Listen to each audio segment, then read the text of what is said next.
My wife will be gone by tomorrow. During our honeymoon, I woke up in the middle of the night to overhear my husband secretly having a terrifying conversation on the phone. Trembling with fear, I dared to peek into his smartphone to find out what he was talking about. What I found was beyond belief. Knowing of my husband's plan, I took his passport and flew back to the States on my own. As I was planning to utterly destroy him, someone suddenly approached me. My name is Karen. I'm just an ordinary office worker in New York. I met my husband, Brian, through mutual friends. We hit it off after a few dinners out, and after dating for a year, we just recently got married. Brian is handsome and has a really kind personality, but there was one major problem. This happened one day just before our wedding. I'm home. Normally, Brian gets home from work later than I do, but on this day, I had to work late, so I got home after him. As I walked in and was about to take off my shoes, I noticed something odd. Were these shoes always here? There were not only Brian's work shoes, but also a pair of women's heels. Could he be cheating? I thought. Listening carefully, I could hear muffled voices. It was a man and a woman talking, and I immediately recognized Brian's voice. I couldn't make out the entire conversation, but I could hear a woman's voice laughing along. In the spur of the moment, I started recording with my smartphone and burst into the living room. Huh? There was Brian and my mother-in-law. Oh, welcome back. Karen, welcome home. Sorry for intruding. Relieved that it wasn't an affair, the living room scene was still quite bizarre. Boxes were piled up everywhere. Confused, I asked, "What's with all these boxes?" Brian responded, "Oh, these? We're moving." My mom came over to help pack. I was so confused I felt like my brain might explode. Moving? Where to? I never heard about this. Oh, Brian. You didn't tell Karen? Sorry, I've been so busy with work. I'm so sorry, Karen. I told him if you're gonna get married, you should move into our house. It looks like Brian didn't mention it to you. Live in her house? I was more confused than ever. I was looking forward to starting our newlywed life together, just the two of us. This is a huge deal. I have to put a stop to this. So, I said, I haven't been told anything about this. I can't just agree to something decided without me. But then they said, it's normal for newlyweds to live with their in-laws, you know? If you can't, maybe you should reconsider the marriage. Mom's right. Plus, I'm used to my house. It'll be easier for you too if anything happens. Two birds with one stone, right? With my mother-in-law present, I couldn't argue with Brian, and it was decided that we'd move into his parents' home. Turns out, Brian is very much a mama's boy. In retrospect, had I been more assertive back then, maybe things wouldn't have turned out this way. Living with my in-laws was incredibly tough for me. Ever since we started living at my husband's parents' house, his mama's boy tendencies accelerated. The first person he'd ask for anything was always Mom. While my mother-in-law took care of most of the cooking and household chores, the rare times I made dinner he would say, "My mom's cooking tastes better." Perhaps my mother-in-law enjoyed being relied on by her son because she did everything for him. My father-in-law would just turn a blind eye to this behavior and not only ignored me but wouldn't even look at me. Sometimes, when I tried talking to him, he'd just brush me off. I constantly questioned my place in the household. The biggest concern for me was my mother-in-law's extravagant spending habits. After moving in, I realized she adored branded clothes and bags. Every time her favorite brands released something new, she'd buy it. Every release, she'd approach me saying, "Karen, I really want this, but I'm a bit short on cash right now. Could you maybe lend me a little?" Even though I thought she shouldn't buy it if she couldn't afford it, since she did all the cooking and cleaning, I couldn't object and just gave her the money as asked. Thanks to this, the savings I had accumulated since my college days were nearly gone. When I tried discussing this with my husband, he just said, "We're living here rent-free, so don't complain. It's not like I chose to live here." Still, the reason I didn't leave was that my husband, for all his faults, genuinely cared for me. Whenever we both had a day off, he'd take me out on dates and he had even planned our honeymoon. Living with the in-laws was tough, but I kept going, holding on to the hope in his kindness. Finally, the day of our honeymoon that my husband planned arrived. Our destination was Italy. It was a dream come true for me as I always wanted to try authentic Italian cuisine. The thought of traveling abroad with the love of my life made me so excited. However, my excitement for the honeymoon turned into a nightmare due to one thing my husband said. It happened late at night. I woke up wanting to go to the bathroom and noticed my husband wasn't next to me. Assuming he was also in the restroom, I approached and heard him speaking on the phone. Who could he be talking to at this hour? Listening closer, I heard some shocking words. My wife's gonna be gone tomorrow. What? Don't worry, Mom. I've got it all planned. I'll get back to you. It seemed he was talking to my mother-in-law. But what did he mean by gonna be gone? Fearful, I quickly returned to bed and pretended to be asleep. After a while, my husband came back to bed and soon began snoring. Making sure he was asleep, I stealthily took his smartphone and headed to the bathroom. Luckily, he didn't have a password on it. As wrong as it felt, given the circumstances, I had to look. Opening his messages, I found a terrifying plan detailed in the chats with his mother. They were scheming to take my life for the insurance money, which my mother-in-law intended to spend on branded items. The fear was overwhelming. I couldn't believe that my husband, who had always been kind to me, was plotting this with his mother. I took photos of their conversation with my own phone and returned to bed. The rest of the night, I was too frightened to sleep. As dawn broke and transport services started operating, I realized I needed to leave for my safety. Gathering only my belongings, I decided to leave the hotel on my own. Just as I was about to leave, I spotted my husband's passport on the desk. A good idea just hit me. I took my husband Brian's passport and left the room, in an attempt to strand him abroad. I then headed to the airport, boarded the plane, and returned to New York ahead of him. Throughout that time, Brian kept calling me relentlessly, but I ignored all his calls. Once back in New York, I began preparing to take revenge on my husband and his mother. Since I was living with his parents, I couldn't return home.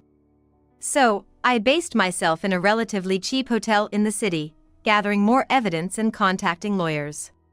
I also made occasional visits to our house when his parents were out, sneaking out some of my belongings bit by bit. Brian continued to reach out, but I kept ignoring him. A few days of such life passed, and I was at his parents' house fetching my belongings. His mother, Karen, was at her knitting class, and his father was out golfing. I figured they wouldn't be back for at least 2 hours. As I was packing, I suddenly heard, "Huh? Karen?" I turned around to find my father-in-law standing there. This wasn't good. Brian and I were supposed to be on our honeymoon in Italy until today. "What are you doing here? Weren't you two supposed to be on your honeymoon?" What should I do? What excuse could I possibly give? Should I be honest about why I returned to New York alone? But what if my father-in-law was in on whatever scheme Brian was planning? These thoughts raced in my mind. Seeing my confusion, he said, "It might be better to talk over a coffee. How about we go to a nearby diner?" Not wanting to be there when my mother-in-law returns, I agreed to his suggestion. Once we sat at the diner, he quickly asked, "So, why are you here when you should be abroad? What happened to Brian?" I was hesitant to tell the truth. If he was in on the plan with her and Brian, everything I had worked on would be ruined. "Didn't your wife tell you anything?" I asked, trying to gauge his knowledge. Looking puzzled, he responded, "I haven't heard a thing." His reaction suggested that he genuinely didn't know anything. Believing him, I decided to lay out everything to him. "Are you aware of this plan?" I then showed him the printed messages exchanged between Brian and my mother-in-law. His face was one of sheer shock. "No way! I've seen them whispering together a few times, but I never thought they were plotting something like this." It seemed like my father-in-law really didn't know. "Yes, when I was over there, I overheard my husband talking on the phone with his mom, and that's when I found out." I got scared, so I returned to the US on my own earlier. I'm so sorry. My wife really owes you an apology. Please don't apologize. You haven't done anything wrong. As for the future, I feel terrible asking this of you, but I'm thinking of divorcing Brian. That's completely up to you, Karen. I'm truly sorry, especially since this should have been a happy time as newlyweds. He apologized to me many times. I used to think he was avoiding me, maybe even disliked me, but he spoke to me with such kindness and concern. Despite him being such a good man, I can't fathom how his wife and my husband turned out the way they did. While I was thinking about this, he shared a story with me. Karen, you've been forced to buy branded items for my wife, haven't you? Well, yeah, I have. You know, it might have been my fault. Excuse me? Well, it was shortly after my wife and I got married. I gifted her a designer handbag for her birthday. After that, she became totally obsessed with designer brands. Even at this age, she keeps wearing those expensive brands. I kinda wish she'd dress more age-appropriately. I see. There were times when she'd even go into debt just to buy them. I was pretty mad at her then. I never imagined she'd ask you to buy stuff for her now. I'm really sorry about that. I had no idea that my mother-in-law's obsession with brands had such a backstory. Still, I couldn't forgive her for what she'd done. It's not your fault. She continued her habits even after you got mad at her. She's the one to blame. Right. By the way, how's Brian doing? He was supposed to be back by now, wasn't he? About that. Oh no. I wondered how he'd react knowing that his son was stuck overseas. But I had come this far, I had to tell him everything. Actually, I took Brian's passport with me when I came back to the States. So, he won't be coming back for a while. What? I'm sorry. I know it's wrong, but it was the only way to smoothly proceed with the divorce. I see. Well, since you live with us, I guess it's understandable. So, that's what was going on. Did something happen? No, just remembered the day you returned to the US. I overheard Brian talking to my wife on the phone. According to the father-in-law, Brian, for a moment, seemed panicked without me, but he later said that things would work out if I just disappeared. At the time, he had no idea what they were talking about, but now it made sense to him. I understand the situation. If you're okay with it, I'll support you, Karen. Really? Thank you so much. While we were talking, my phone suddenly rang. It was from Brian. Given the time, he probably realized his passport was missing. I finally answered the call.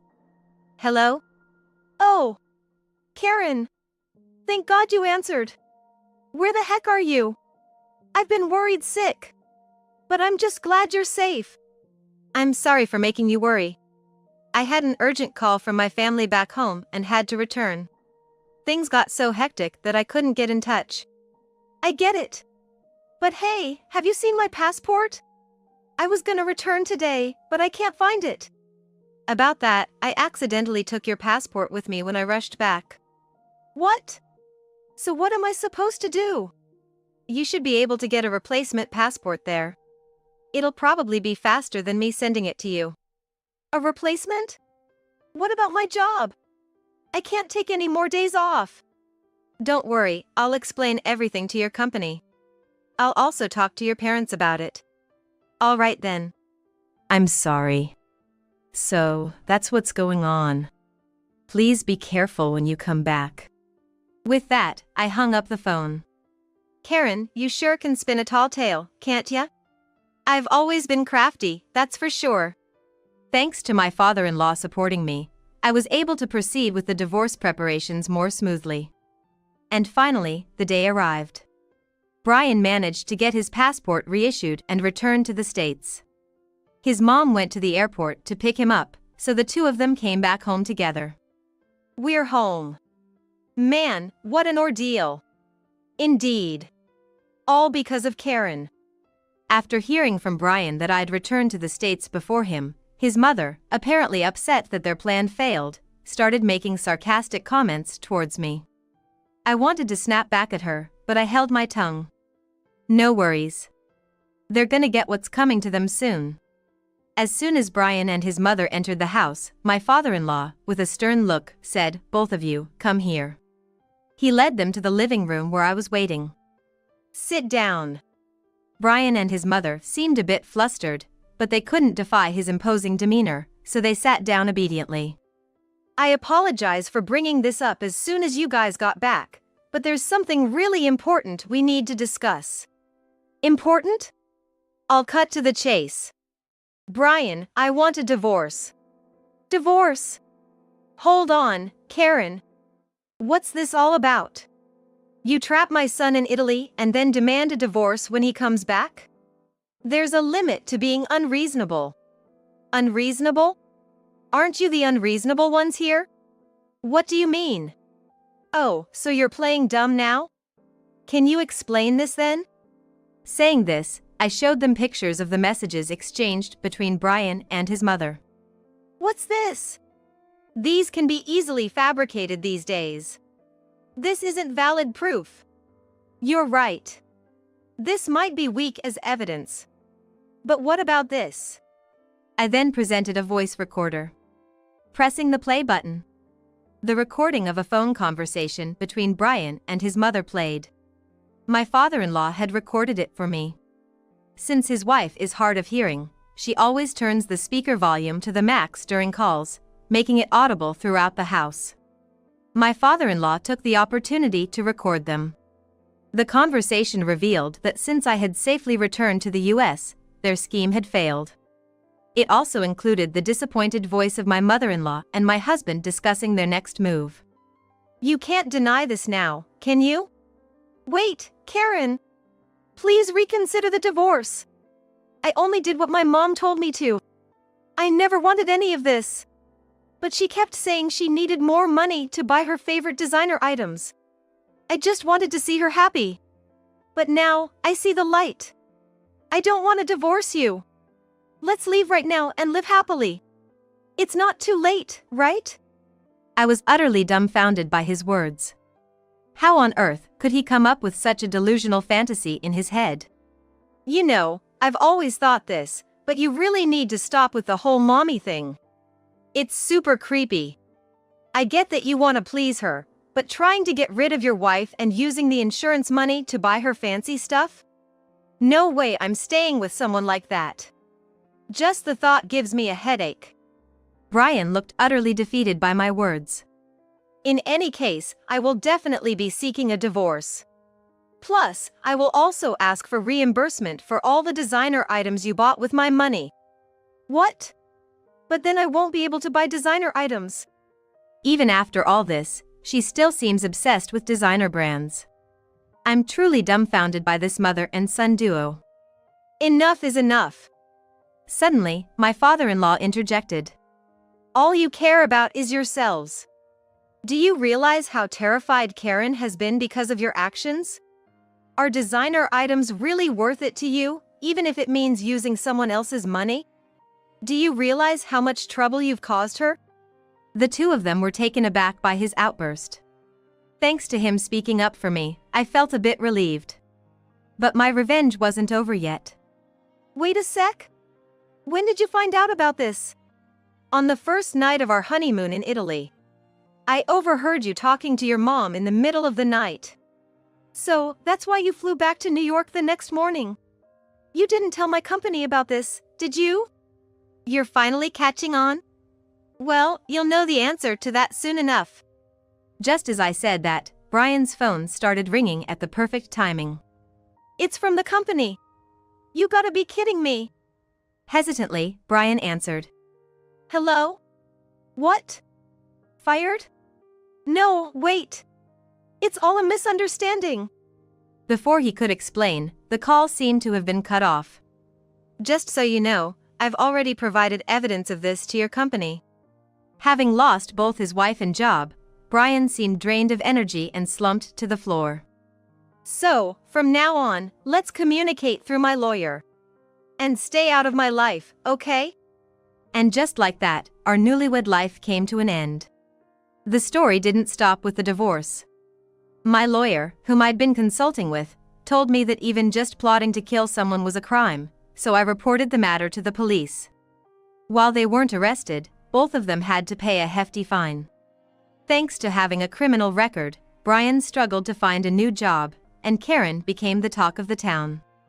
Moreover, to pay for the damages and alimony, almost all of the designer goods Karen had hoarded were sold off. The only thing left was a purse, a birthday gift from her husband. From now on, the household finances will be managed by her husband, and Karen's pocket money would be reduced. Seems like they got a taste of their own medicine. As for me, I'm living alone in a condo in Manhattan. While I did divorce shortly after getting married, I didn't feel lonely at all. Rather, I felt liberated. If possible, I'd never want to live with someone else again.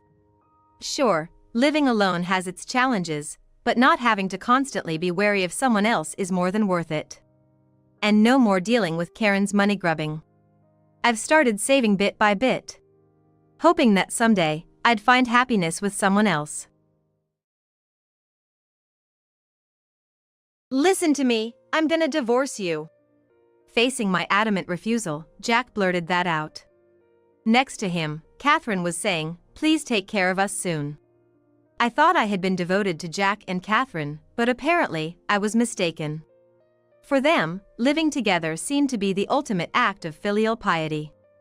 I've been turning down the idea of cohabitation for about 5 years, but it seems I've reached my limit. I do as Jack says and pack my things to leave the house. A few days later, I received hundreds of calls from Jack. My name is Natalie. I'll be turning 48 this year. Jack and I have been married for about 20 years. We weren't head over heels in love even when we were dating. Jack seemed indifferent to romance, and I didn't think he was that interested in it. We have one child, but he's already moved out, so it's just Jack and I in the house. Jack has a rather dominating personality, a tad intimidating. But given my laid-back nature, I never really minded his quirks too much. We've been together since high school, and though I hesitated when Jack proposed, I eventually decided to marry him. In the early days of our marriage, I was a stay-at-home wife, taking care of the household and attending to tasks given by my in-laws. After some time, our child was born, and the enthusiastic grandparents would often visit our place. Initially, I was told that living with in-laws was off the table. I wouldn't want to live with my parents always around. It'd be stifling. We're never gonna live with them. I believed those words and decided to marry Jack. However, as our child grew older, out of the blue, Jack proposed living with his parents. Sure, our child became more independent, and in a few years, he'd be off to college. But I was against the idea of living with my in-laws, and I made it clear every time the subject came up. We had several discussions about cohabitating, and I rejected them all. Every time, Jack would become grumpy. Maybe he thought I'd eventually agree? There were mainly 2 reasons why I didn't want to live together. Firstly, I didn't get along with my mother-in-law, Catherine. Shortly after our marriage, I was often summoned to my in-laws' place. Since I wasn't working at that time, I'd always rush over if they needed any assistance. But even when I hurried, Catherine would complain, "You're late. How long do you think I've been waiting? The TV isn't working, please check it." And it wouldn't even be urgent matters. At first, it felt like minor nuisances, but over time her actions escalated. During a family gathering, everyone was served lunch except for me. They had ordered sushi for the day, and there wasn't any for me. So, I had no choice but to eat alone at a nearby diner. As Catherine's blatant acts of hostility increased, I tried discussing it with Jack once. "I think your mom has been giving me a hard time." I was hesitant to talk about it, but can you maybe speak to her? I tried to approach it gently, but Jack took it as criticism. Feeling that I had insulted his mother, he got furious and gave me the cold shoulder for a while. That made it even harder for me to confide in him. From that point on, I felt Jack's attitude towards me changed. He was never the type to help around the house, but he used to assist when I asked. However, after discussing Catherine, he started ignoring even my simplest requests. While I kept refusing the cohabitation, Jack's mood worsened even more. Not only did his demeanor change drastically, but he also began coming home late and even hinted at having an affair. Not only did Jack's attitude change drastically, but he also stopped coming home. Moreover, he even began to make comments hinting at infidelity. "I'm going out for drinks with a lady tonight, so I'll be late," Jack would say, only to return home the next afternoon. This went on for about 4 years. Even if the love is waning, no one can stand being treated like that by their spouse. I became so worn out that even my kids began to worry about me. My friends also started telling me, "You look thin. I mean, more worn out. You should eat properly and get some rest." Although I knew I needed to do something, I couldn't bring myself to act. That's when a friend approached me with a job offer at her flower shop. One of my friends owned the shop and had a vacancy. She thought it might help lift my spirits. When I told Jack and Catherine about my new job, they casually remarked, "It's good you're working. We need to support ourselves." That's true. We could live on Jack's salary, but I'd feel better knowing Natalie has an income, Catherine chimed in. Of course, I planned to contribute to household expenses since I lived with Jack. But that doesn't mean I'm doing it for Jack or Catherine. Working at the flower shop lightened my mood, and people began to say I looked happier. When I was a stay-at-home mom, I felt down dealing with Jack and Catherine all the time. However, interacting with various people at the shop made me realize how much I enjoyed working. This newfound happiness made me less inclined to go home. I'd often lie to Jack about working late, just to avoid seeing him, or go out to dinner with friends. This went on for about a year. About 5 years after we started discussing living together, Jack called me for a talk. He began pointing out that I had been spending a lot of time outside. My spending habits had become reckless since I started working, and I wasn't doing household chores anymore. Then, he stated that someone as lazy as me was not needed in the house. To add insult to injury, he said he would forgive everything if I agreed to move in with him. I firmly refused as usual. But just then, Catherine, probably waiting in the next room, burst in. "Why are you so against moving in? Did I do something wrong?" she smirked. Jack defended her, saying Catherine hadn't done anything and that it was just my bad attitude. I reiterated my decision not to move in with them, but it seemed they didn't get the message. Jack threatened, "You better start listening, or I'm gonna file for divorce." Catherine jumped in, "Please take care of us soon." Though I had endured so much, that day was the last straw. While I kept things calm at the moment, the next day, I decided to pack my things and leave the house. I waited until I was sure Jack was at work to make my move. I couldn't take everything, so I packed only the essentials. Contemplating where to go, I realized my only option was to turn to my parents. When I called them, they were happy to come pick me up. Honestly, I thought my mom would be angry, since she'd previously urged me to get married. However, after explaining the situation, she told me to come back. A few hours after the call, my parents arrived in a large van. Apparently, they had rented a big vehicle just for this. Feeling loved, I decided to move all my belongings out. That night, I received a call from Jack, who probably had finished work. "Hey, I noticed your stuff is gone from the house. You're not actually thinking of getting a divorce, are you?" he said.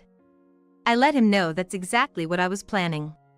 I pointed out that the business card of a divorce attorney was on the table and told him from now on to communicate through the lawyer. Jack was livid. "Where are you now? Come back. I'll teach you a lesson," he started shouting threats. I've never experienced physical violence from Jack before, but this time, it might be best not to talk to him directly. Caught off guard by the mention of a lawyer, Jack hesitated for a moment but soon started throwing insults again. I could hear Catherine in the background, yelling, "Forget about her. I'll find someone even better for you. If you get divorced now, you can choose from a bunch of girls." Catherine probably doesn't know what's gonna happen to Jack next. However, if she agrees to a divorce in any form, it's convenient for me. Jack started listening to Catherine's words, and seemed to be leaning towards the idea of a divorce. And then, he said, "You sure you want to divorce me? You ain't gonna find another good man like me anytime soon," and hung up the phone. After that, there was no contact from Jack or Catherine, and I enjoyed a moment of peace at my parents' house. The flower shop where I work is managed by a friend, and thanks to their consideration, I was allowed to take some time off. At my parents' house, I enjoyed my mom's home-cooked meals and had a drink in the evening with my dad, forgetting the bad stuff. However, I guess Jack got a call from the lawyer because he started calling me angrily again. I told him to communicate through the lawyer, but did he not listen? The reason why Jack kept contacting me was clear. I had gathered evidence that would be beneficial for me during the divorce. For a long time, Jack often hinted at cheating. I was initially shocked, but I had a feeling we might divorce someday, so I recorded conversations just in case. He wasn't actually cheating, but it was true he went out for dinner with another woman. This was confirmed by a local private investigator. With this information alone, it wasn't enough to claim he cheated, but because I had his recorded statements, I could present it as evidence of his affair. Jack was furious about this and kept calling me. I didn't need to be in touch with Jack anymore, but I couldn't help but wonder how he'd react, so I answered the phone. The first thing he blurted out was, "What the heck is this? I haven't cheated on you. Where's the evidence, huh? Is this some kind of fabrication? Cut the crap. Do you enjoy tarnishing my reputation? And you want to claim compensation for the emotional stress I've supposedly caused you? If anything, I should be the one asking." He was shouting at the top of his lungs. He was so loud that his voice distorted and I couldn't hear some parts. Given how aggressive Jack was, I expected he'd be reluctant about the divorce. But a few days later, for some reason, he easily agreed to it. The reason being, Catherine ended up covering the compensation fee. I was surprised that Catherine had that kind of money, but if it meant he'd agree to the divorce, it wasn't an issue. I decided to accept the offer from Jack's side. After consulting with my attorney, we ended up slightly reducing the compensation amount. But it can't be helped. It's common to ask for a bit more initially and then reduce the amount later, to make it easier for the other party to accept. Just when I thought I could finally get the compensation and get divorced, it seems it won't be that easy. Just when the divorce seemed to be finalized, Jack decided to return to his in-laws' place. But when he got there, he found Catherine and her father, Kenneth, fighting. The reason was Catherine's affair. Jack, who happened to be there, got an earful from Kenneth as well. "Are you two kidding me? Even though you have your life partners, you let your hearts be stolen by someone else. I've been patient till now, but I can't take it anymore. Both of you, get out." "No. I haven't cheated on anyone. If you say I have, show me the evidence." Catherine was defiant against Kenneth, but she was speechless when Kenneth showed her the photos. The photos showed Catherine arm in arm with her lover. Catherine had no words when presented with the undeniable evidence. On the other hand, Jack said, "I didn't cheat. This is something Natalie did on her own. The evidence shown is fake. It's a frame-up. There's no need to kick me out too." But Kenneth wasn't hearing any of it. Their argument was so loud, the entire neighborhood could hear it. Or so I heard later from a friend who lived nearby. They say like father, like son, but this seemed too much. Just like me, Kenneth had gathered evidence of Catherine's infidelity. Unlike Jack, Catherine really did cheat. She had been cheating for about 5 years, and Kenneth had noticed a while ago. Once he realized, he hired a private investigator and gathered evidence of her infidelity. Not only did Kenneth have photos of Catherine cheating, but he also had emails with content suggesting an affair. Catherine wasn't good with smartphones and hadn't set a password, so it was possible to gather the emails as evidence. Later, given our similar situations, I had a chance to talk with Kenneth. That's when he showed me the photos he used as evidence. The photos I received from the private investigator were pretty clear and showed evidence of cheating. Just having their arms around each other isn't enough proof, but the content of the texts clearly showed infidelity. From my own experience, I understood how important evidence really is. My lawyer even said, having evidence puts you in a significantly better position. In Natalie's case, there are recordings, so even if there wasn't actual cheating, it proves that the marital relationship has severely broken down. You can definitely get a divorce. The difference between me and Kenneth was whether we were considering divorce. By the time I had gathered enough evidence, I was already prepared for the possibility of divorce. However, even after Kenneth found proof of infidelity, he continued with his married life. He said he continued the marriage because of the deep bond formed over the years they spent together. After the divorce, when Kenneth told me this, it reminded me of how I felt. When you spend years with someone, there's a point where you realize you're together more out of habit than love.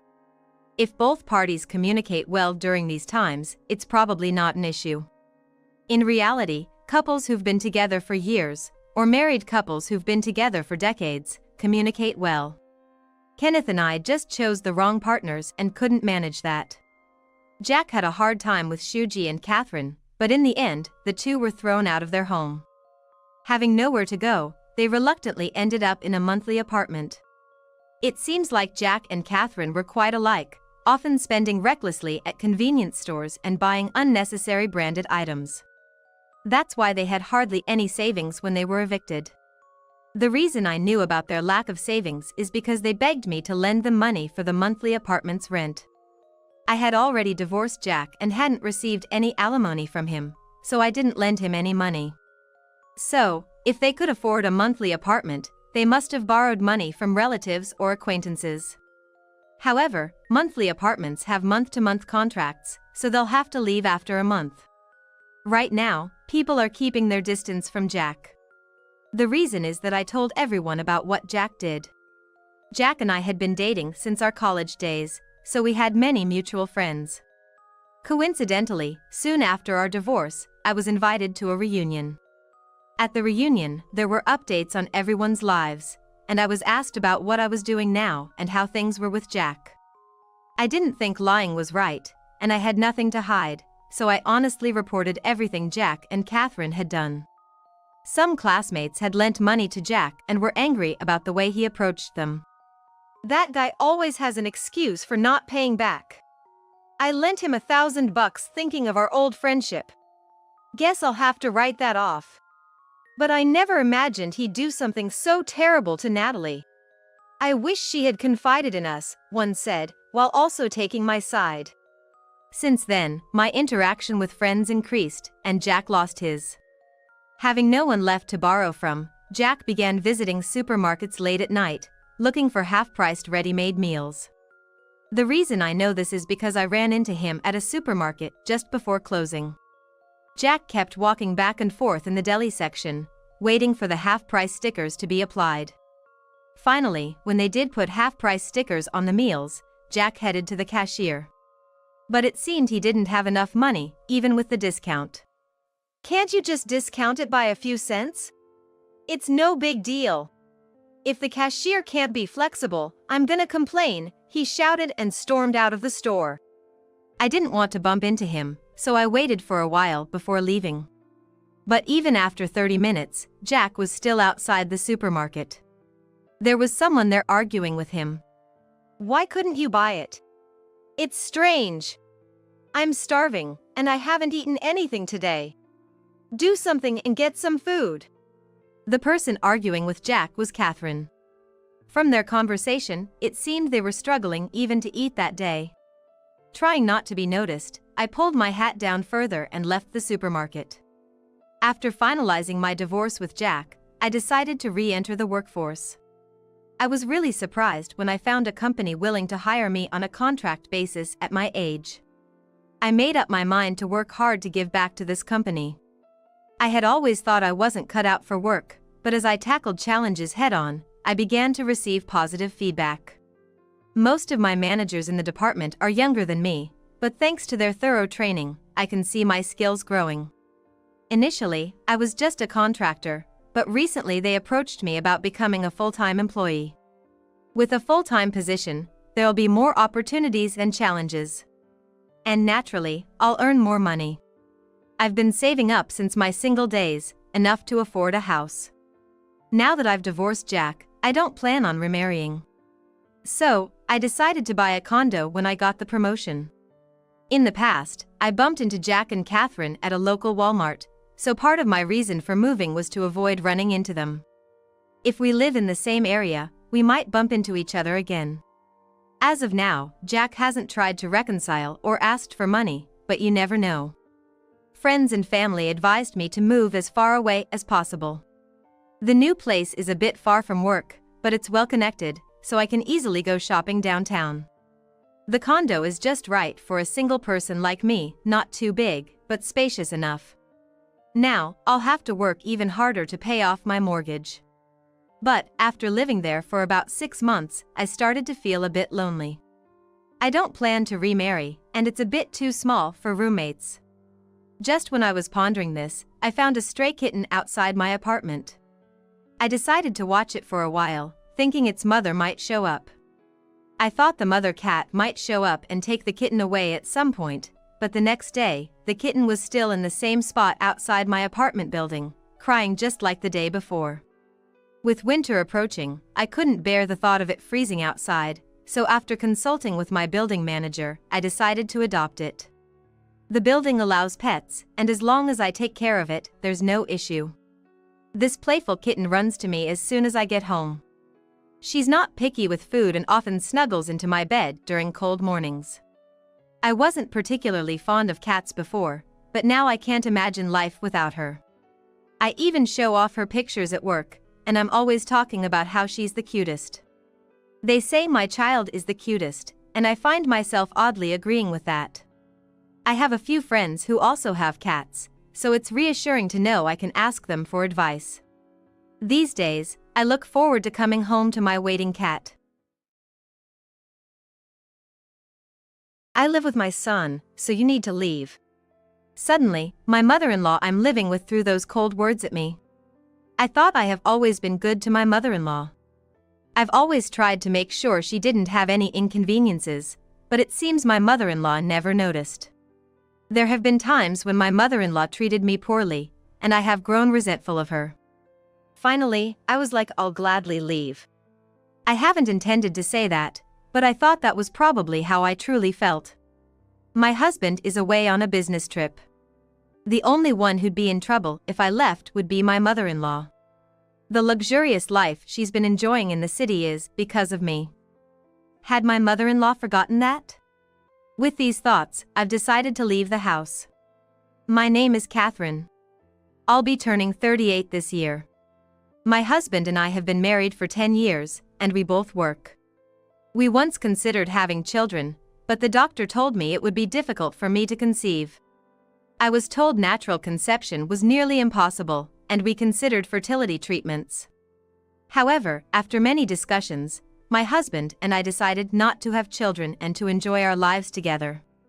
Then, my father-in-law got sick and passed away. My mother-in-law had bad knees and living alone in the family home was tough. We thought about hiring a caregiver, but for safety reasons, it seemed best if she lived with us. We were planning to build a house at that time, so we designed it with a room for my mother-in-law in mind. For her convenience, given my mother-in-law's bad knees, we installed a small bathroom, kitchen, and toilet on the first floor. On the second floor, we have our own bathroom and kitchen, thinking my mother-in-law would be comfortable. Though it went over our budget, we felt it was the best decision considering my mother-in-law comfort. It showed our consideration and kindness. But it seemed my mother-in-law didn't see it that way. I could tell from my mother-in-law's behavior since she started living with us. I never had a bad impression of her before, but recently she's become more aggressive toward me.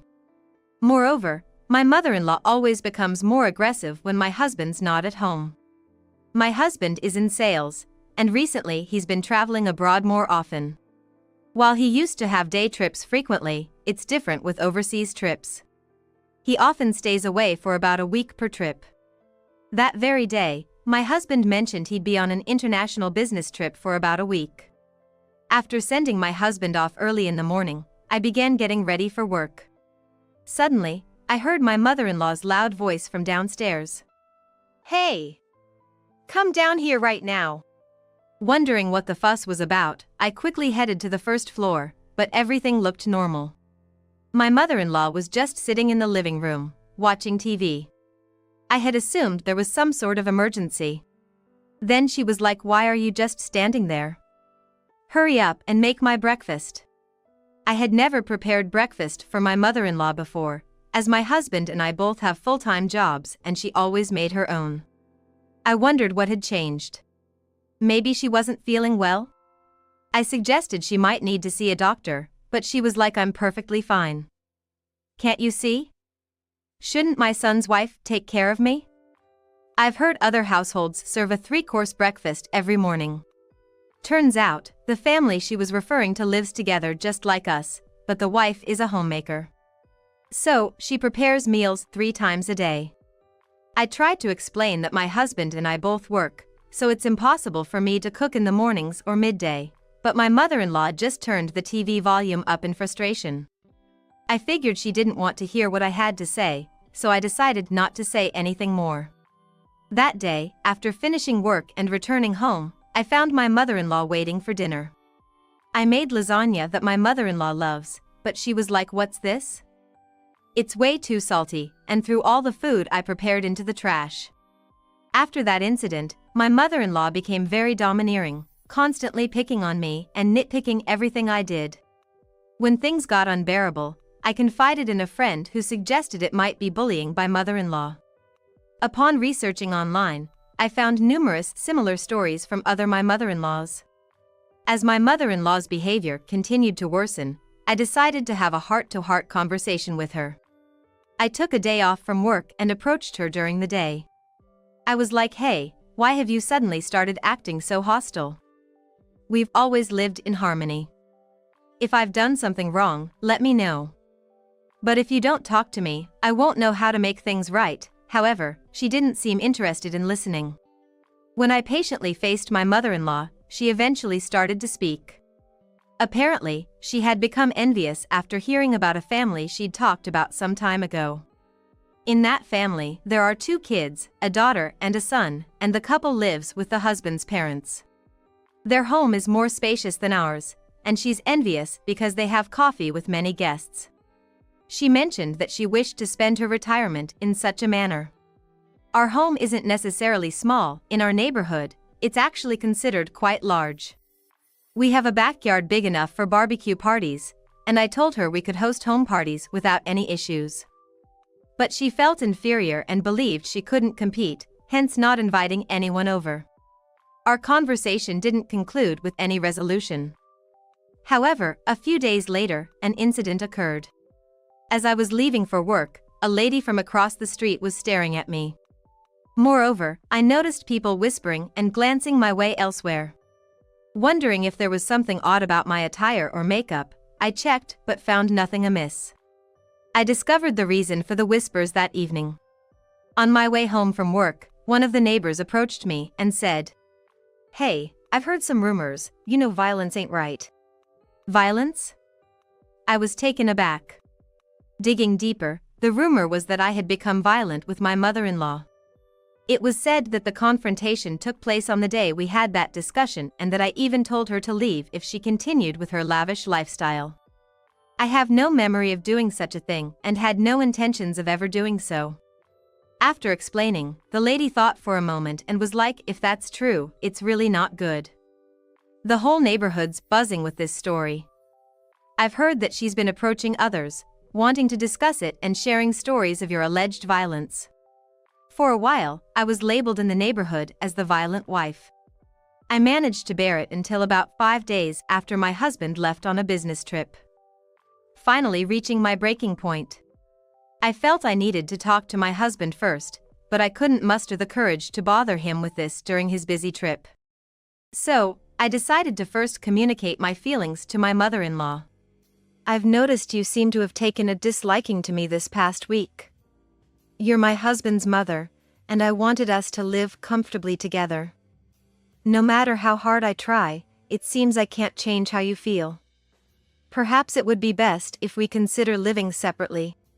My mother-in-law looked taken aback by my suggestion for a moment, but then she was like, "I agree. I never really liked you from the start. Living in this fancy house on my son's dime and acting as if you've done it all. A woman who doesn't even have kids and only works has little value in my eyes," and scoffed. At that point, I wondered what my mother-in-law was misunderstanding. Because, you see, I bought this house. From the down payment of the mortgage, everything's been on me. I had explained it when we built the house, but I wonder if my mother-in-law has forgotten. Moreover, I'm the one covering the living expenses. My mother-in-law gets an allowance from my husband and spends it carelessly, but that's also coming out of my salary. Even though my husband is working hard, he's not making as much as expected, and his income is lower compared to mine. So, the agreement was that we'd cover our living expenses from my income and save whatever my husband made, since we don't have kids and for our future. Before we moved in together, my husband had explained this to her, and he had warned her not to be wasteful. Ever since my husband left on his business trip, my mother-in-law has been watching TV infomercial every day and making phone calls. She probably ordered something. As I was thinking about all this, she started saying things like, she was like, "I'm gonna live here with my son. You should leave. I'll discuss the rest with my son. If my son wants, you might even consider a divorce. So, be prepared for that." At this point, I realized it's useless to argue. Once I gave up, I was like, I'll gladly leave, quickly packed my largest suitcase, and decided to leave the house with all I could carry. Before leaving, I glanced at my mother-in-law, and she was smirking at me. She laughed aloud and was like, "Oh, leaving so soon? That's not too bad of you, but maybe you could be a bit more charming?" Honestly, I don't remember doing anything to upset my mother-in-law this much. Whenever my mother-in-law asked for a ride, I would provide one. I tried my best to spend time with her, so she wouldn't feel lonely. We haven't given her the joy of grandkids, and I work. However, that's the life choice we made as a couple, and my mother-in-law has no right to dictate that. As anger surged within me, I thought my mother-in-law'd be the one regretting this in the end. With that thought, I left the house with my heavy luggage. When told to leave, I wondered where I'd go. My childhood home is a plane ride away, and I couldn't abandon my job. Also, I didn't want to worry my parents. The first place that came to mind was my office. I run my own business, a small cafe. I employ 2 students as part-time, but primarily I manage it on my own. The cafe is in a 1-story house, with the extra space used as an office and storage. Though it's a small house, there's enough space for someone to live. I usually drove from home to the office, but living at the office would cut down the commute. Now, I won't need to cook for my mother-in-law anymore, which means more time for work. As someone passionate about my job, I got excited thinking about the extra working hours while setting up a living space in the office. I cleared out the piles of cardboard boxes and decided to sleep on the blanket I had laid out for napping. I also arranged a table and chairs to make work easier. By evening, 2 student part-timers came in for their shifts. They were surprised to see the office looking different, but once I explained the situation, they readily understood. They were even like, "Let us know if you need anything. We'll help out wherever we can." At that moment, I felt grateful for hiring them. They're such kind-hearted individuals, and they've received excellent feedback from our customers. I've been checking the reviews for our cafe daily, and besides the ambience and the quality of food, many patrons praise the service provided by the part-timers. I had been thinking about raising their pay when I received a call from my husband, who was supposed to be on a business trip. I could only check the message around 9 p.m. My husband mentioned he got home earlier than expected. However, upon arriving, he noticed a lot of my belongings were missing. He confronted my mother-in-law. But my mother-in-law wouldn't spill the beans about my whereabouts.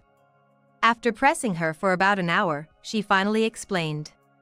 My husband then realized I had left due to issues with my mother-in-law and quickly tried to contact me. There were several missed calls, but considering my husband didn't show up at my workplace, I appreciated his understanding of my situation. Feeling guilty about making him worry, I called him back. Without delay, my husband answered, asking what had happened. I was hesitant about whether to be honest about everything, but my husband's persistence made me spill the truth. I briefly explained what my mother-in-law had done to me, and I could tell from my husband's voice that he was furious. He wanted to talk as soon as I finished work. After locking up the cafe and office, I headed home. I had never seen my husband this mad before. Thus, the thought of meeting my husband in this state was intimidating. I reached home around 10 p.m. and noticed that only the lights on the first floor were on.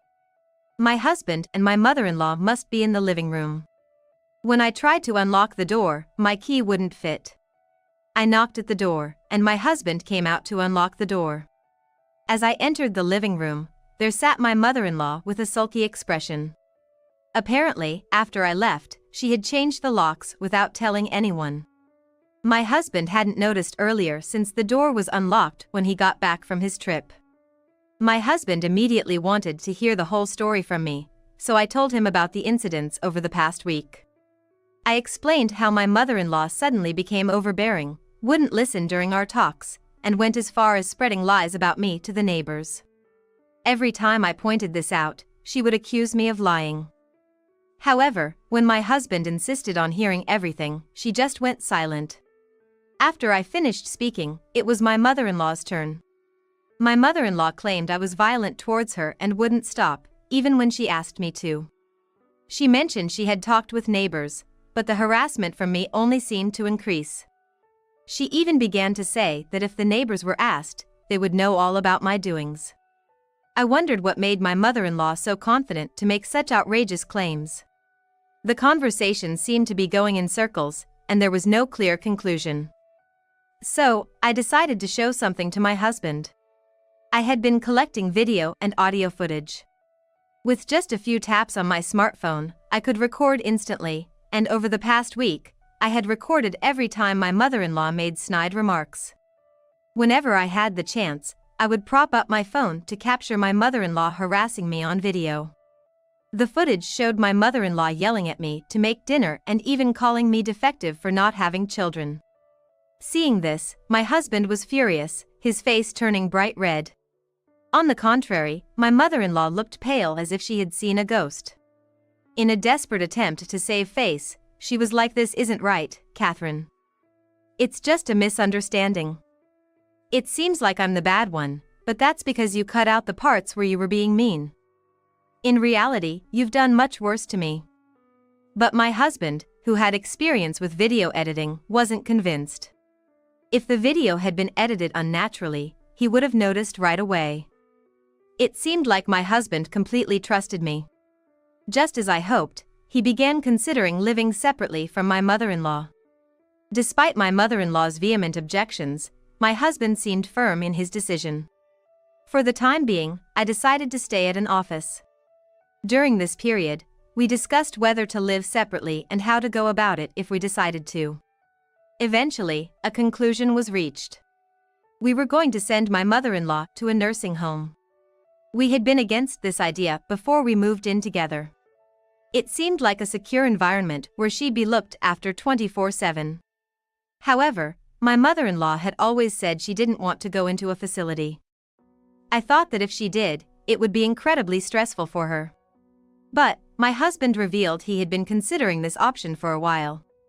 With my mother-in-law's bad knee and both of us working, we just couldn't give her the attention she needed. He believed that the only way to ensure her safety was for her to be in a facility.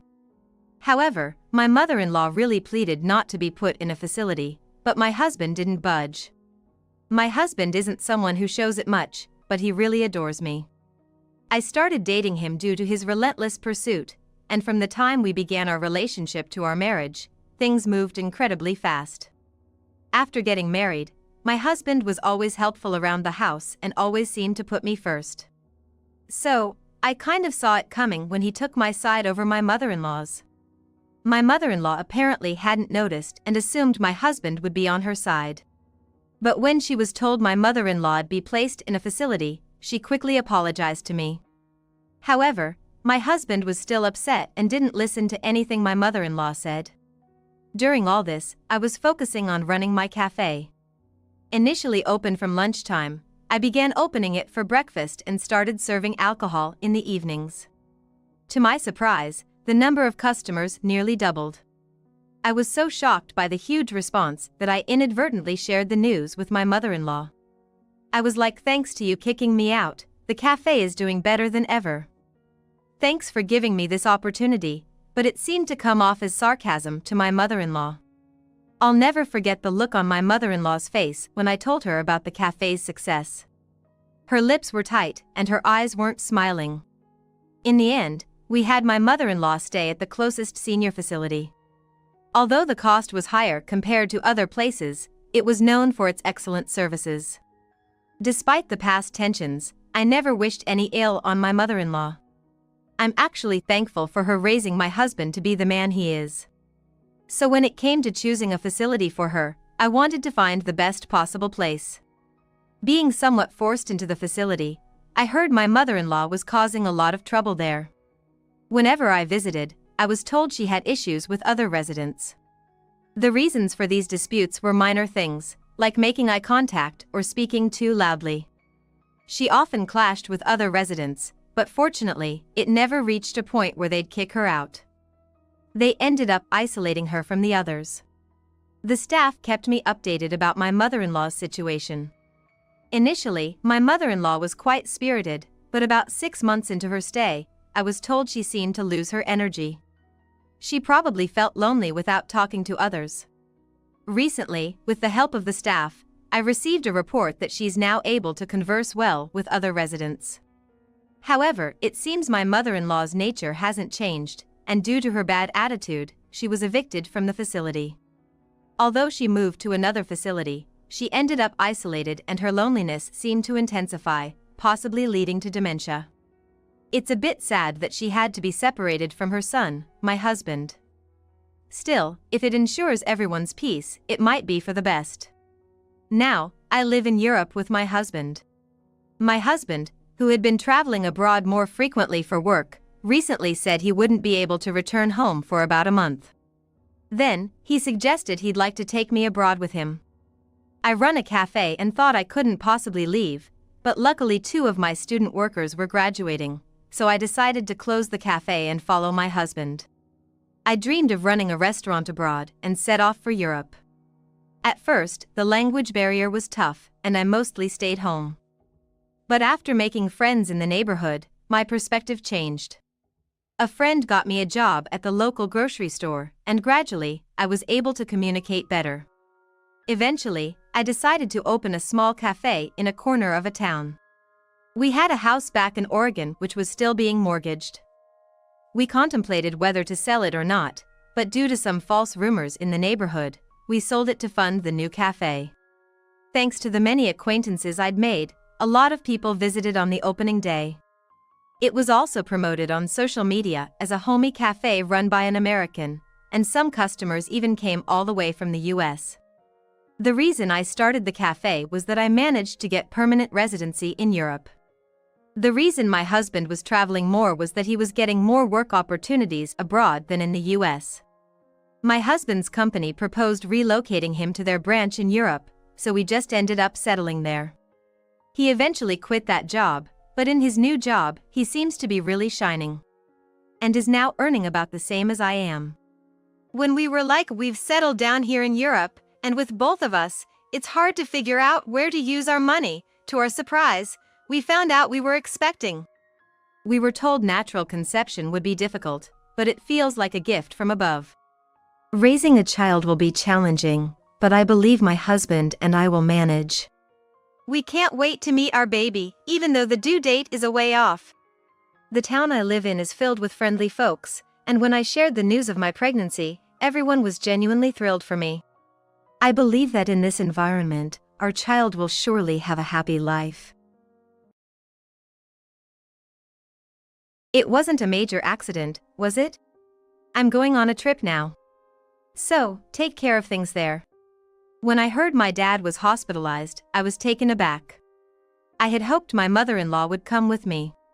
But she left for her trip anyway. A week passed, and my mind was filled with these events, leaving my husband and I bewildered. Then, with no knowledge of what transpired, my mother-in-law came back with great energy. To her I said, Your husband's funeral is over. She clutched her head, lost and confused by my words. My name is Catherine Turn. I'm turning 30 this year. I live with my husband Bob and my dad. I lost my mom at a young age, so my dad raised me, his only daughter. When getting married, I didn't want to leave my father alone. Bob happily agreed to this sentiment. Thanks to that, he came to live at my family home as a son-in-law. This year marks our 5th wedding anniversary. Hey Bob, let's go out for drinks this weekend. Found a great place. Is that so? Well, just don't drink too much, okay? If you get too drunk, it'll be hard for you to get home. Watching them talk and laugh together, there are moments they seem just like a real father and son. While Bob is a bit introverted, he's kind and friendly to everyone. My dad seems to appreciate that, which makes me happy. However, not everyone is happy about their bond. Enter my mother-in-law, Mary Matson. She seemed displeased that her precious son was living at his wife's family home. I can understand her feelings to some extent, but it was Bob's decision. Honestly, I wish she'd accept it. From the start of our marriage, whenever she visited, she never missed a chance to throw shade my way. Bob has married into your family, but he's still my son in every way that matters. No matter how many years pass, this line is always her opener. Then she continues with, And remember, Catherine, you're not a guest when you're at your husband's family home. Help out with the chores. Saying this, she'd have me do everything from cleaning to cooking. But honestly, I never felt like I was just a visitor there. I carried out my duties without complaints, which probably annoyed her since she ran out of things to criticize. However, when it came to cooking, I'd always check in on how she preferred things. Mary, how's the seasoning for the stew? Without a word, she'd start adjusting it. Yet, she never missed an opportunity to critique. This is nothing like our family's recipe. How could you make me taste this? Start over. She'd say, clearly displeased, and would then try to discard what I made. I always got angry at this behavior, but I could never speak up. I was afraid that if I did, I wouldn't know what she'd say next. Yet, in moments like these, my father-in-law would intervene. Catherine put a lot of effort into that. How would you feel if someone tossed out your hard work? Well, it's not seasoned right. And it's too salty. Not good for our health. No matter how much he defended me, she wouldn't listen. I never intended to make the food overly salty. In fact, I often aimed for a lighter taste, adding more seasoning little by little. But she'd always find something to complain about. Bob sometimes stood up for me, but this only aggravated Mary more. You don't need to say that much, Mom. You're going overboard. Mind your own business. Bob always got silenced like that by his mother. Yet later, he'd apologize, saying, Sorry for not speaking up. I'd always smile and reply to Bob, It's all right. I always felt that she was just bitter, thinking I stole her son away. So I believed she was just making life hard for me out of spite. Once I started thinking that way, I decided not to let her words get to me. And the fact that Bob and my father-in-law would stand up for me became my encouragement. But even though I tried not to let it affect me, if I kept hearing the same things every time I went to their house, it would still break my spirit. 5 years passed in the blink of an eye. Even now, whenever I visit their house, she never fails to make snide comments at me. I've become good at brushing off most of what she says, so now her only remarks are about my cooking. She'd hint with a smile, suggesting she's about to start with her sarcasm. How do you even manage to season the food this way? Odd, isn't it? I cook just how you told me to. I'd retort, matching her tit for tat. After 5 years, I'm not the pushover I used to be. At the start of our marriage, I was more reserved and there were many things I wanted to say but didn't. But now, given my nature, I've been speaking up more. Not that it would make her back down, and her remarks towards me didn't cease. In fact, they became even worse. One day, she surprisingly praised my cooking. Oh, it turned out quite decent today. But there's still room for improvement. I was puzzled by her comment, yet took it as rare praise. That's when Bob intervened. Actually, it's always good. Seeing her reaction to his words, she was visibly upset. And then, as always, the snarky comments began. Don't get ahead of yourself just because I complimented you. I haven't changed anything. I made it how you said. I'm actually grateful for your advice. She gave a grimace and then spoke. Oh, scary. Young wives these days talk back a lot. And with that, she left the room. Lately, I've not only been talking back but also not feeling as affected by her words. But there was one topic that always got to me. The fact that we didn't have kids even after 5 years of marriage. Whenever she ran out of comebacks, she'd always bring that up. I've been wanting to see my grandchild, but it seems that's still far off. When will that be? I'd be at a loss for words against such comments. Indeed, not having children after 5 years does bring concerns. But I believe the more you rush things, the harder they get. So even though I try not to let it affect me, it still hurts when she brings it up. It was becoming a real source of stress for me. Then one day, she called me out of the blue. Mary, what's the urgency? I was puzzled by the sudden call.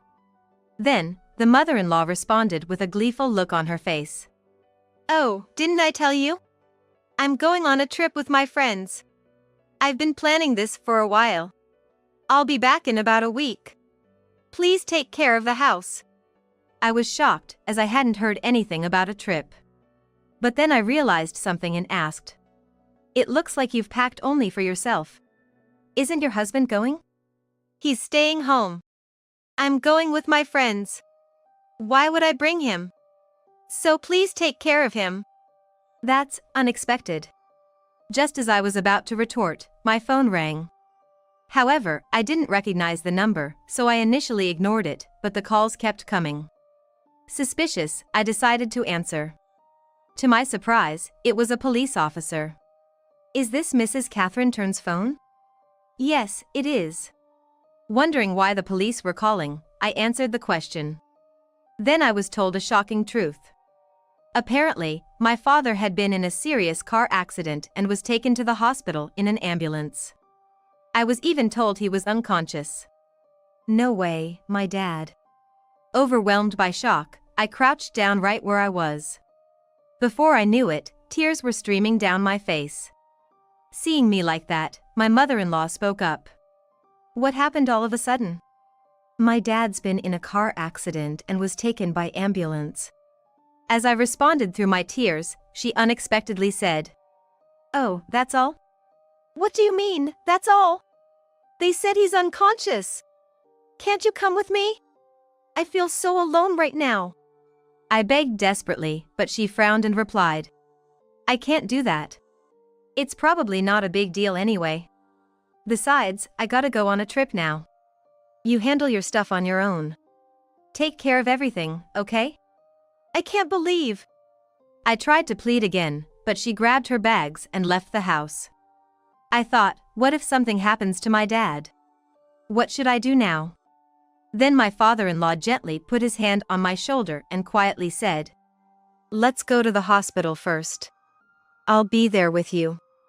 Seeing the kind smile on his face, I felt relieved. So, together with him, I headed to the hospital. Once we arrived and were guided to my father's room, tears once again welled up in my eyes. After a while, Bob also rushed to the hospital. Instead of the distraught me, my father-in-law explained the situation, even mentioning my mother-in-law's trip. Catherine, don't worry about anything now. Stay by your dad's side. I can manage things at home by myself. Don't stress out. Thank you so much. I managed to say, overwhelmed with gratitude. And so, I kept a sleepless vigil by my unresponsive father's side. A week went by, and after dinner, Bob and I quietly drank some tea. Our minds were full, trying to process the events of the past few days. Then, unaware of our state, my mother-in-law came home cheerfully. I'm back. Sorry for being so late. I planned to be home earlier, but there was a lot of traffic. She spoke gleefully, but Bob and I remained silent, looking down. Still, she continued. The spa trip was so fun. Oh, and I got souvenirs for both of you. My cheerful mother-in-law didn't notice our mood, and it seemed like she wouldn't stop talking anytime soon. Well, I went to the beach, and the ocean looked so beautiful from the room. But the sea itself was also beautiful. It was really nice. We should all go together next time. However, noticing something was off, she looked around with a puzzled expression. Speaking of which, where's my husband? The house was locked, so I thought he was here. Dad's not here. I have the keys. Bob finally responded to the mother-in-law's query, though he looked tense. Why do you have the house keys, Bob? The mother-in-law asked, appearing clueless. With a straight face, Bob replied. It's hard to explain here. Let's go home and talk. Saying this, Bob picked up the car keys and his mother-in-law's luggage and headed to the car. I nodded in agreement with Bob's words, followed him without saying anything else. Unaware of our heavy mood, the mother-in-law was still in high spirits. And perhaps still in a holiday mood, she continued to chat happily in the car. The food was amazing since we were by the sea. Most of it was seafood, but the sashimi was particularly delicious. There were so many fresh fish, I wanted you guys to see it. She continued talking non-stop all the way to the house. A trip that took less than 30 minutes by car. But listening to her in silence was tough. But I couldn't stop the mother-in-law who was talking so joyfully. No, that's not it. I just didn't have the energy. Then, equally silent till now, an annoyed Bob finally spoke up. Mom, can you keep it down a bit? I'm trying to drive here. Hearing Bob's words, she pouted like a child and began to talk back. What? I'm just trying to keep the mood light since you're driving in the dark. Catherine isn't saying anything either. What's wrong with enjoying a drive? Hearing her response, I was left speechless out of exasperation.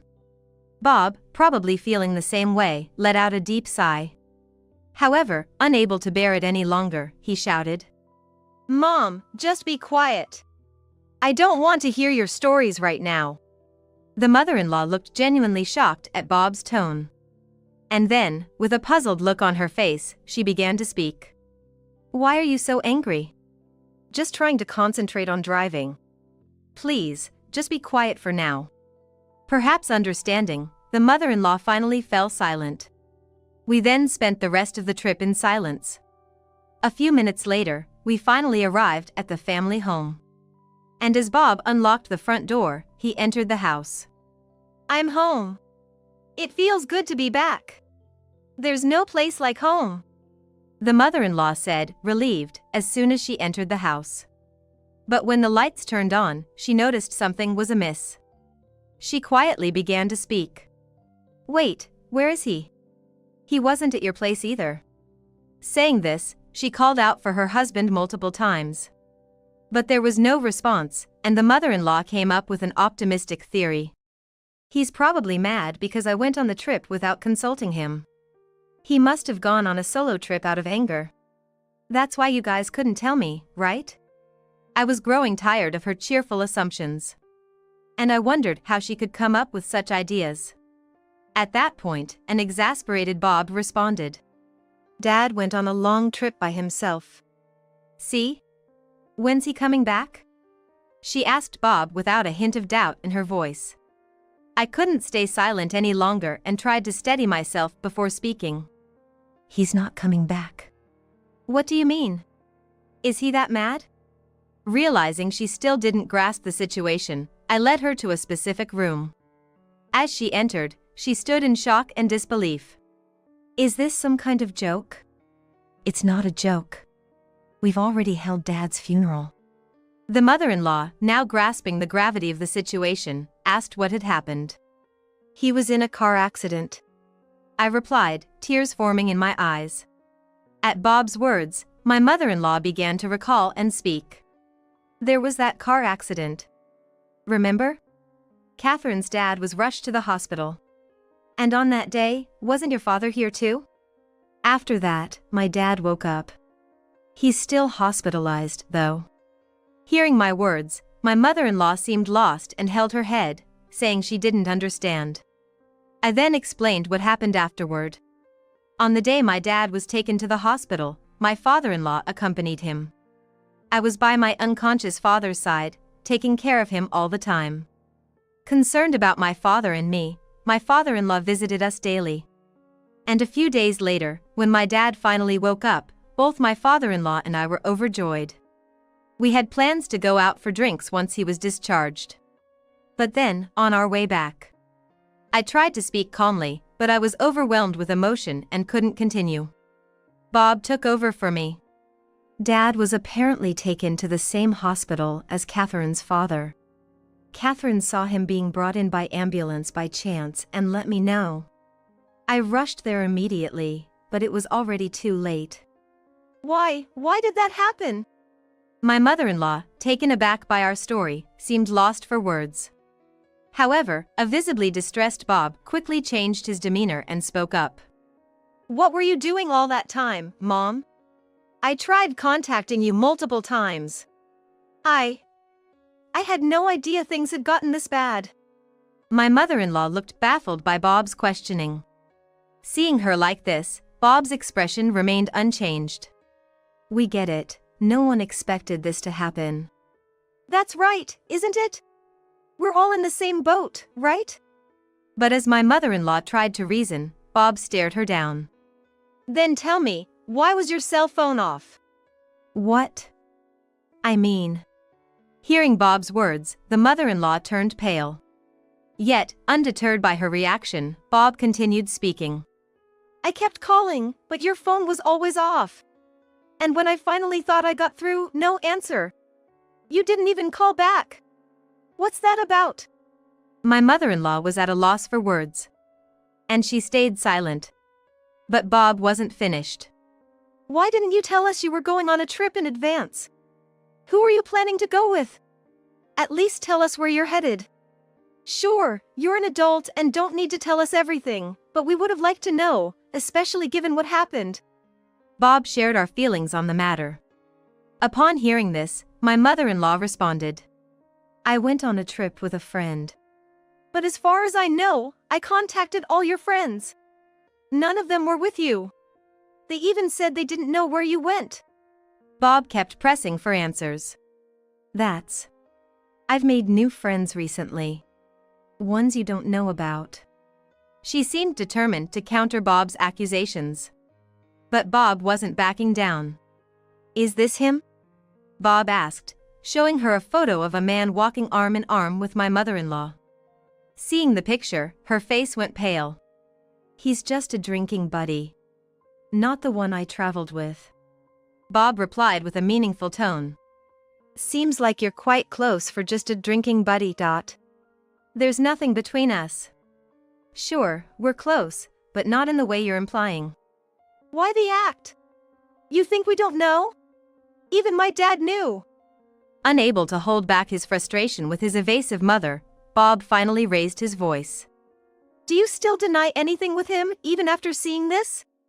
Bob thrust another photo at her, showing the two of them entering a hotel. The sight made her shiver. Why do you have this? It seemed that my mother-in-law realized she couldn't deny it any longer and timidly asked. I found a diary when I was going through Dad's belongings. It was inside. Bob calmly began to explain. He told her about the diary and how it mentioned the person in the photograph. His dad had known for quite some time that his wife had been having an affair but never confronted her. In fact, the diary even mentioned that he felt he was the one to blame. Dad's diary didn't blame you or say a single bad thing about you. Bob said. I'm so sorry. I did go on a trip with him. I never thought it would lead to this. I'm truly sorry. She apologized with tears in her eyes after understanding the gravity of her actions. I'm sorry to both of you. Please forgive me. I won't ever see him again and I'll change my ways. The mother-in-law pleaded while crying. However, Bob replied firmly. Even if Dad forgave you, I will never. Hearing this, the mother-in-law collapsed on the floor, sobbing uncontrollably. Yet, we left her there and exited the house. Later, Bob told us about a local bar that was mentioned in his father's diary. He went there and discreetly asked around. Apparently, the mother-in-law hadn't been meeting with the man she traveled with. They had both been hiding the fact that they were married and decided to part ways without any arguments. However, neighbors and friends found out about her affair and the fact she skipped her husband's funeral for a romantic getaway. They shunned her, and this hurt led her to sell her house and move away. On my end, I still struggled to cope with my father-in-law's passing. But my spirits were lifted when my dad got discharged from the hospital. We reminisce about my father-in-law almost daily. I'm gonna go out for a drink soon. I had promised Bob's dad we'd have a drink together after he got better, so I'll bring his photo along. My dad said cheerfully. Please ensure you're fully healed before you go out. We don't want you sleeping just anywhere. Bob responded with concern. Nah, I'm fine. I'm not gonna sleep just anywhere with Bob's dad's photo. He chuckled, not taking my plea seriously. Yet, he looked genuinely happy. To be honest, I hadn't found much to smile about since my father-in-law passed away. But lately, I've found myself laughing a bit more. Probably due to these light-hearted conversations. There's another piece of joyous news too. I'm pregnant. And as I want my father-in-law to rest in peace, I aim to regain my happiness bit by bit. I can't remain sad forever, especially now that I have a child on the way. At the airport, getting ready for our honeymoon, I pulled out the ticket holder from my bag, following my husband's instructions. That's when it happened. My husband snatched the plane ticket from my hand and threw these words at me. You're not worth it. I should have gone with someone else. He then ran towards another woman. Watching him, a secret smile crept onto my lips, and I took out my phone. Well, time to go as planned. My name is Michelle Anderson. Ever since I graduated from college, I've been working at a trading company in New York, now 30 years old. My husband of the same age, John, is a journalist registered with a publishing house. We met in the same college seminar. Back then, I wasn't particularly ambitious about my future job, but John, with his dreams, pursuing job opportunities, seemed radiant. He always said he wanted to be a reporter, chasing stories for newspapers or magazines. He definitely had a spark in him. Seeing each other often in the same seminar, our conversations grew more frequent over the course of 2 years. By the time graduation approached, I didn't want to part ways, so under his proactive approach, we started dating. We lived together for 3 years after graduation. Then, at 27, we made it official. However, we didn't have a wedding ceremony, reception, or even a honeymoon.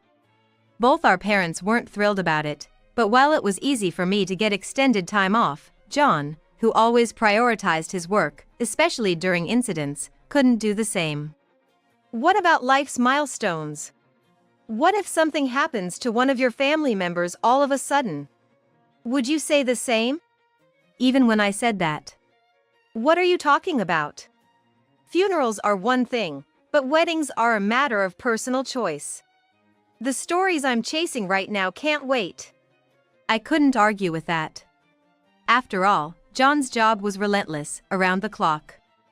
I remember how ecstatic he was the year before we got married, as he finally got assigned to the editorial department of the weekly magazine he'd always wanted to work for. Now, he's busier than ever, working day and night. Well, not just now.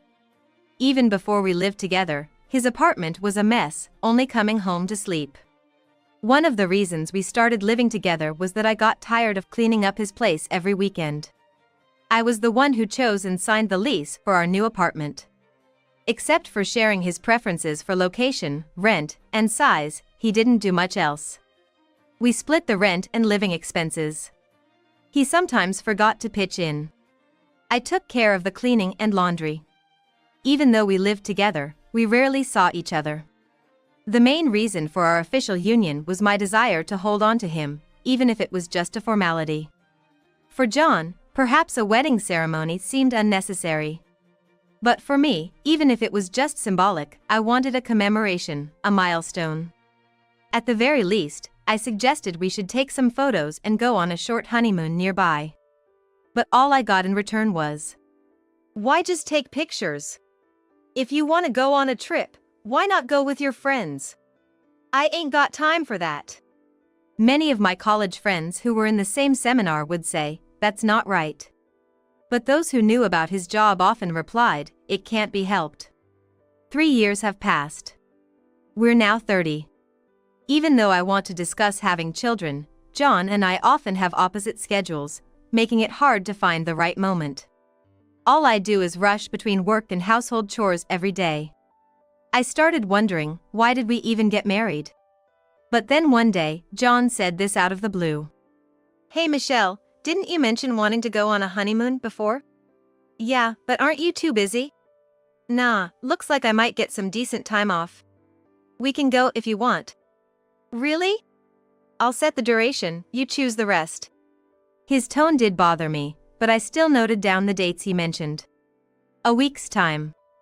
And it's gonna be summer.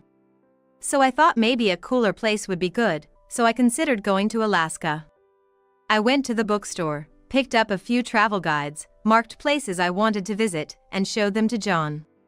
"Hey, can you look at this? I want to go here."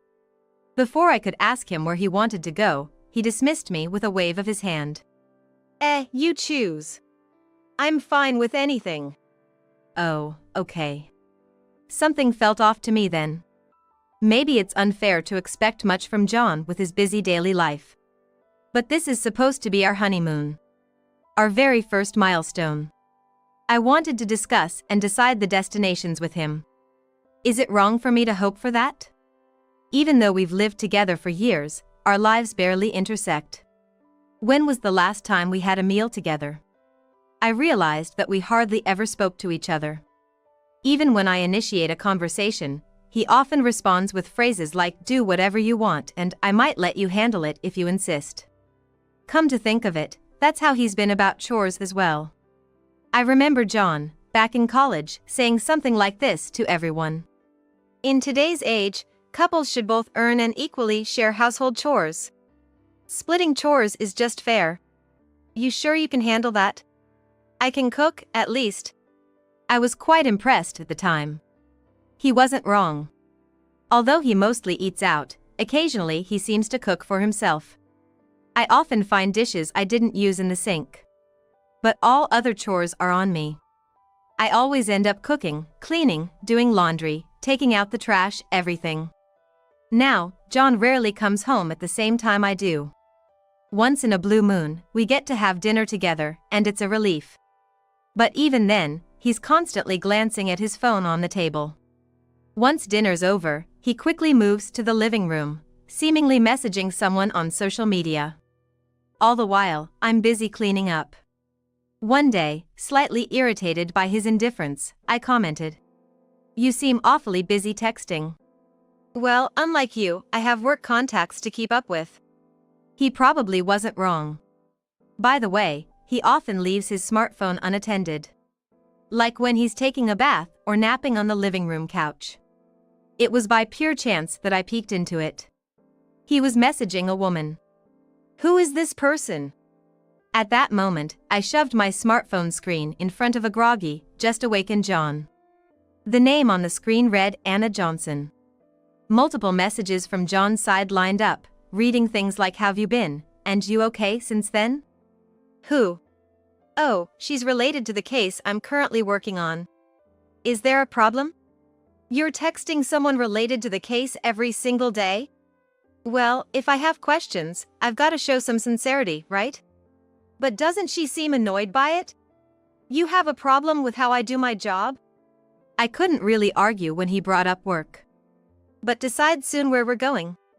I might not be back until the last minute because of the case I'm investigating. Pack our bags, will you?" Yes, that had just happened recently. And finally, the day of our trip arrived. John, who said he might not make it home in time, surprisingly woke up early and in high spirits. Then, I'm gonna make breakfast, he said, placing a plate of toast, bacon and eggs, and a salad in front of me. I became suspicious when he also set down a pot of coffee, as it was so unlike him. What's with that look? When I decide to do something, I do it. Sure, it was just store-bought potato salad, undercooked bacon, and instant soup, but there was no need to make it seem so special. I kept those thoughts to myself and quietly ate. Here, your luggage. Thanks, looks like you packed it well. Aren't you gonna check inside? I'll check later. If you say so. We headed straight for the airport. By the way, our destination written on the tickets was Alaska. We had plans to travel around different parts of the state. We took the tram to the domestic terminal and headed for the boarding gate. As we were approaching, John suddenly stopped in his tracks. Hey, have your boarding pass ready? I can get it out quickly. As I began to pull out the ticket holder, he snatched the tickets from me, saying, "What a waste to travel with you. I should go with someone else." With that, he ran towards the boarding gate. There was a woman standing ahead. That's Anna Johnson. He had a picture in his smartphone. That's definitely her. I caught a glimpse of that, smirked discreetly, and took out my own smartphone. Well, shall we head out as planned? A few hours later, I was at the terminal building of an airport in Alaska. Headed straight for the domestic exit, right up to the famous pastry shop in the dessert corner on the second floor. I knew John and Anna were at the eat-in space there. I confidently walked in and approached the two of them who were enjoying an airport-exclusive sundae. Found ya. John, who had been gazing dreamily at Anna, suddenly paled, a bit of ice cream still on the corner of his mouth, looking at me as if he'd seen a ghost. Wait. Why are you here, Michelle? Anna jumped up and threw herself at me. Michelle, I've been so scared. I gently rubbed her trembling back, while giving John a stern look. What do you mean, why am I here? Do you know how many flights from different airlines land there? I just took the earliest one. Are you really a journalist? Not even knowing something so basic. Ugh. Exactly. How can you not even realize that, John? What kind of journalist are you? From behind me, a deep male voice slowly approached, making John look even more tense. Why? Why is the editor here? Let's not make a scene here. Let's step outside. The man called editor was Mr. Long, the chief editor of my husband's department. When we got married, he and his wife had invited us to dinner as a celebration. At that time, we exchanged numbers just in case. As the charismatic Mr. Long grabbed his arm, John shivered. Anna, walking beside me, intertwined her arm with mine, while John looked on, completely baffled. Every time he tried to get closer to Anna, Mr. Long would firmly hold back John's hand. We pretended not to notice as John clicked his tongue in annoyance. It's less crowded over here. We headed towards a special room on the third floor we had reserved earlier. A man already inside stood up and waved at us. Hey, over here! John's expression turned to shock and he stopped in his tracks. Come on, why are you stopping? Wait, Michelle, why is my dad there? Well, you left me behind, so I just invited everyone. Why not make it a family trip? That's right. It's your fault for thinking you could go on a honeymoon with another woman. Mr. Long started dragging John. It's okay. I whispered to Anna, and she nodded. Sorry for the wait, mother and father-in-law. We've managed to capture John. Capture? Exactly, a man who thinks of going on a honeymoon with another woman should be captured, don't you think? Even you, Mom? And you used Michelle's money for all this, didn't you? Father-in-law? Yes, it wasn't just the in-laws. My parents were there too. And another man, in a suit with glasses. So, is this the young lady in question? Who are you? Sorry for the late introduction. I am. He handed a business card to John. A lawyer?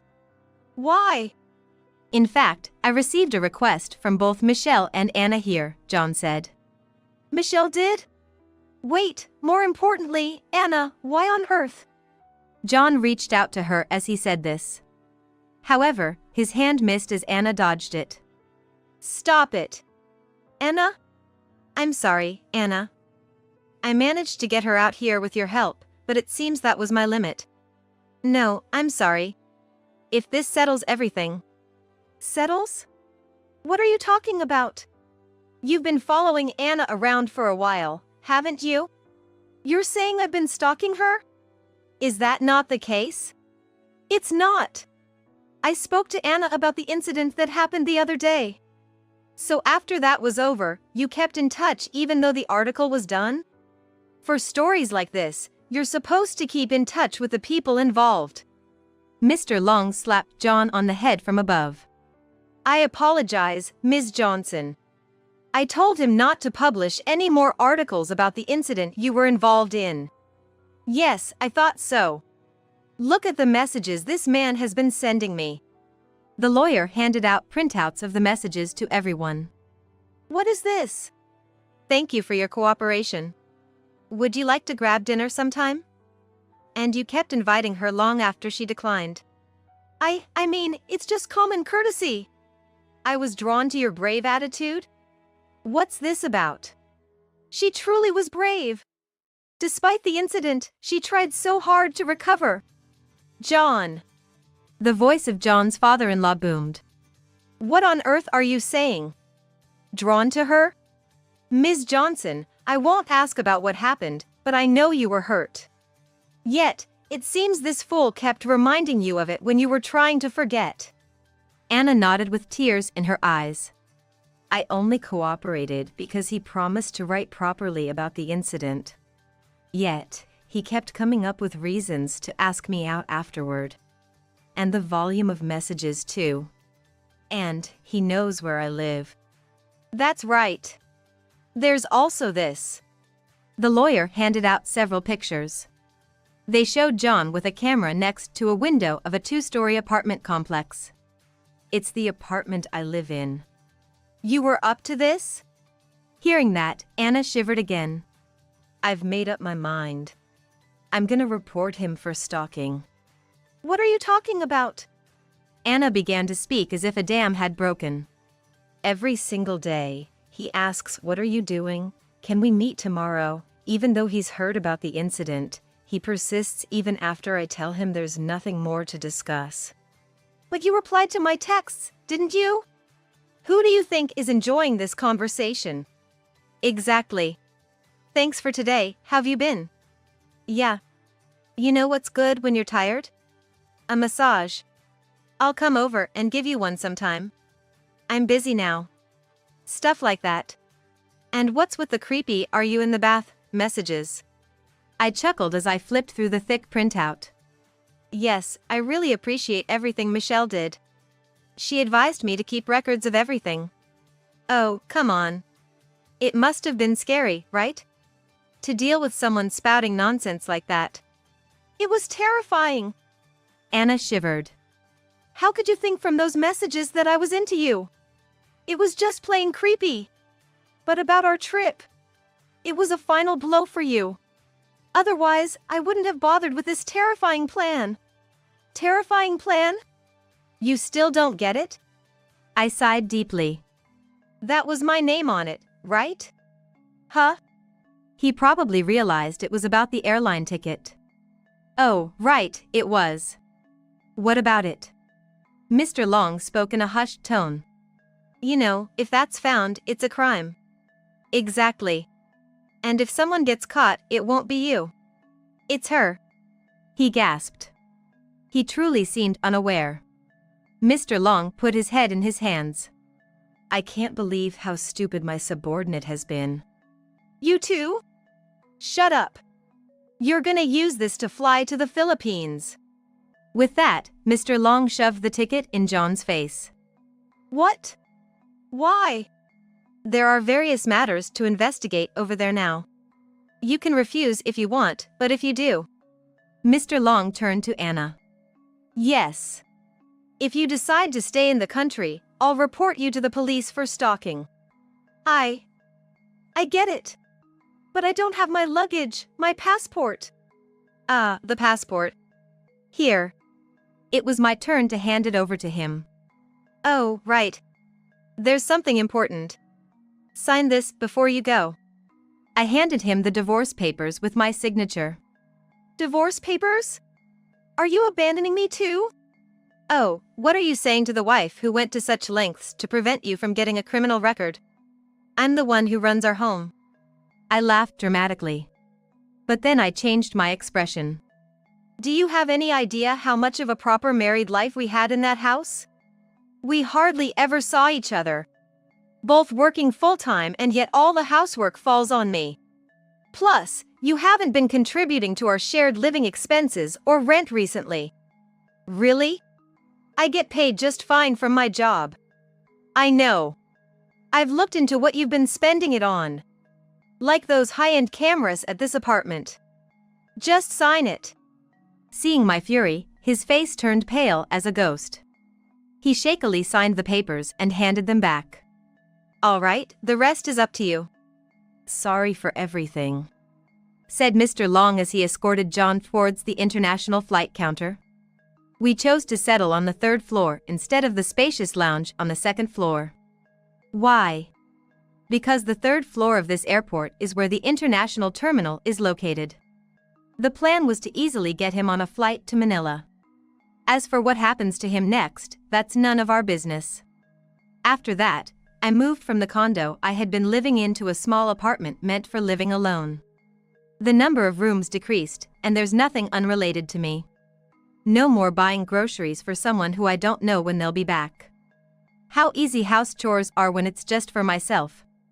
I realized just how much unnecessary struggle I've been through while living with John. The moving expenses were covered by my father-in-law. He also settled the living expenses and rent John forgot to pay. My in-laws, lamenting that they raised their son wrong, were such kind folks.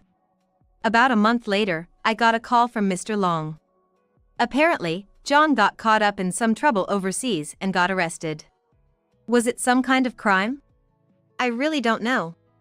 Our editorial department didn't ask him to get involved in any crimes or anything. Just told him to send daily updates on the situation over there. Well, I've heard various stories like he got deceived or got addicted to gambling. Told him if he could get a big scoop, we might let him return. Seems like John got too ambitious and ruined himself, Mr. Long indirectly implied to me. Since then, I haven't heard any rumors of him coming back. Michelle, over here. At the cafe we had arranged to meet, Anna signaled me. I quickly approached her table. Sorry for the wait. All set? Absolutely. How about you, Michelle? Look. I showed her the fan merchandise for the concert we were going to.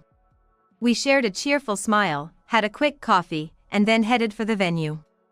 During the time I was communicating about John's issue, I found out that Anna and I were fans of the same musician and we hit it off. We had promised to attend a concert together once everything was settled. Today was the long-awaited day. After getting married, I had forgotten such joys amidst the conflicting schedules with John. Now, I can spend time just for myself, with friends sharing the same hobby. Oh, I'm truly glad I made that decision back then.